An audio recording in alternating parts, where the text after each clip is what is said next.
President, there are a lot of young students here who are fascinated by your style of leadership. There are people that are looking for the secret. I thought I knew you well, and we spent a lot of time together traveling and the like.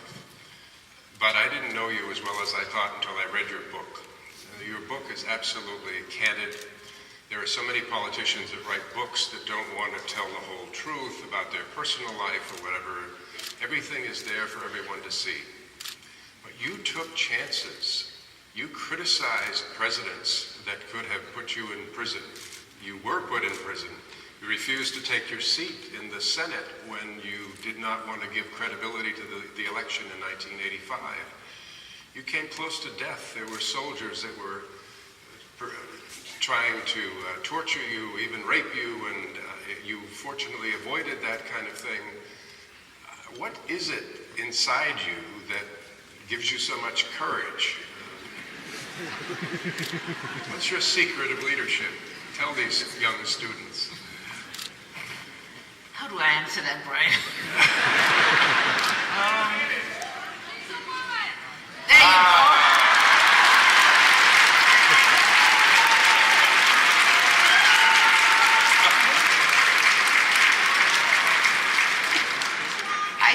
I think she said it all. I guess.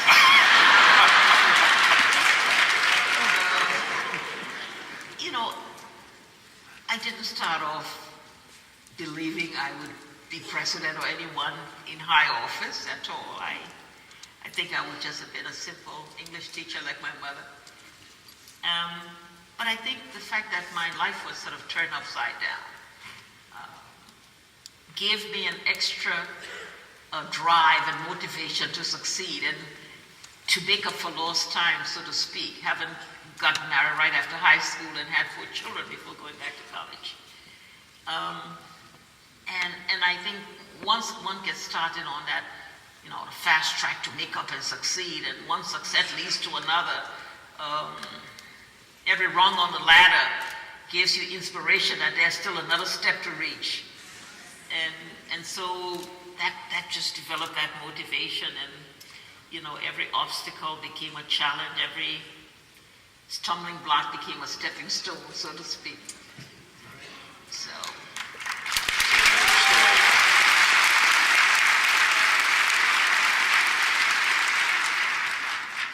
Madam President, you were here studying. I know you probably enjoyed the winters here in Madison, Wisconsin. But you were here in the early 60s when we were going through our civil rights struggles. You were here when President Kennedy was shot. You were here to see racial discrimination and segregation in our country.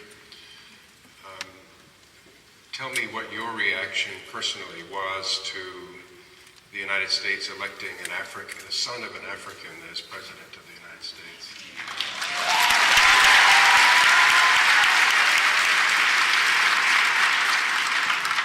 I'm excited.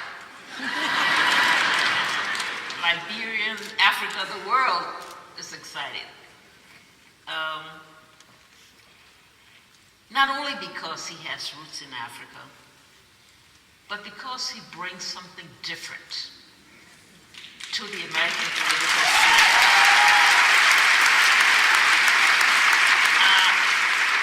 And the things he stands for, the need for reform, the need for change, the need for building new types of institutions and new alliances, are the things today that are required for a changed world. And so he brings that, and we're all very, very inspired by it. And for us,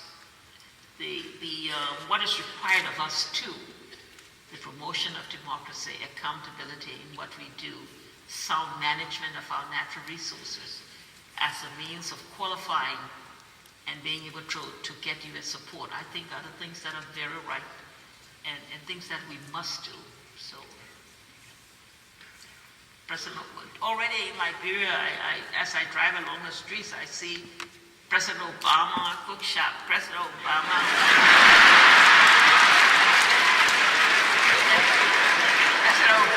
garage. And that garage is important when they say President Obama, I mean, go fix it. But he's not more popular than you, for sure. No question.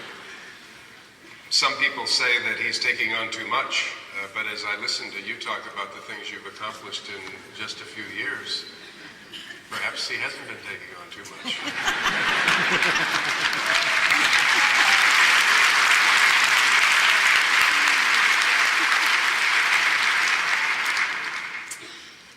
You know, we have at least 25,000 librarians here.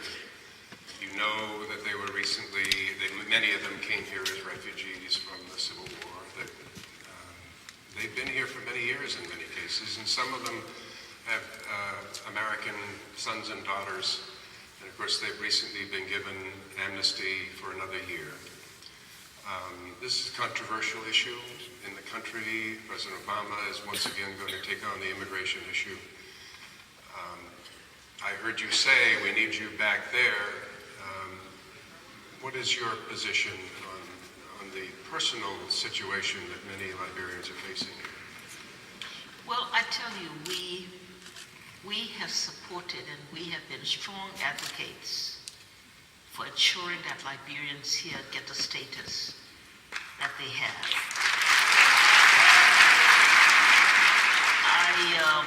I spoke during the time when President Bush was there to get the delayed and forced departure, the DED,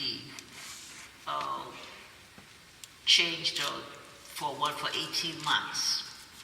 And after he left, we were able to work with some of our friends in Congress and also wrote President Obama asking to extend the temporary protection status, which they now have. As much as we want them back, we still understand that some of them cannot come back right away. In fact, we could not even absorb all of them if they all decided to come back. And so while we welcome them back, we know that it takes time and we know that they will have to plan it because many of them have children here in school. Many of them have other kinds of obligations. Many of them have jobs. They are a great source of remittances that help a lot of their own families. And so we would like to work with Congressman Patrick Kennedy and others who are pushing to give them some kind of a permanent status. And also on our side, there are many, and I'll be supporting that too, who want to see a dual citizenship.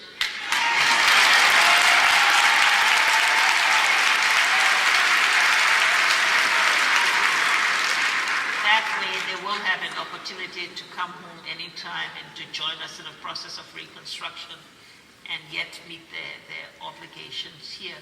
Eventually we think it will be a trickle, but as they get accustomed to being at home,